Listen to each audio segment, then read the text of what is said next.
రెండు రకాల ఓట్లని, రెండు రకాల ప్లేస్ని రేవంత్ ఆక్యుపై చేస్తున్నాడు.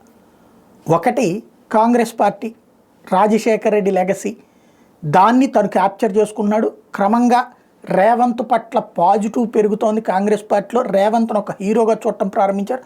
రేవంత్ని ఏదన్నా అంటే సంయమని లేచి వచ్చేటటువంటి కార్యకర్తలు పుట్టుకొచ్చారు. రేవంత్ కోసం ఎగబడేటటువంటి నాయకులు వచ్చారు. క్రమక్రమంగా ఆ సంఖ్య పెరిగిపోతుంది. తద్వారా మళ్ళీ చాలా కాలం తర్వాత రాజశేఖర రెడ్డి తర్వాత కాంగ్రెస్ మీద పట్టున్నటువంటి నాయకుడు తయారయ్యాడు. ఈవెన్ రాజశేఖర రెడ్డి సీఎంగా ఉన్నప్పుడు కూడా డి శ్రీనివాసు, కేకే లాంటి వాళ్ళు ఏదో ఒక మతలబులు మాట్లాడేవాళ్ళు. అలా కాకుండా ఒకప్పుడు మతలబులు మాట్లాడే మహేష్ కుమార్ గౌడ్ లాంటి వాడు కూడా రేవంత్ని ప్రశంసలతో ముంచెత్తుతున్నాడంటే ఆ విధమైనటువంటి సాధించగలిగాడు. దాంతోనే కాకుండా ఏదైతే ఇప్పుడు ఎదురవుతున్నటువంటి అతిపెద్దదైనటువంటి సవాల్, తెలుగుదేశం పార్టీకి సంబంధించినటువంటి ఓటర్లని ఆల్రెడీ మొన్నటిసారి అట్రాక్ట్ చేశాడు.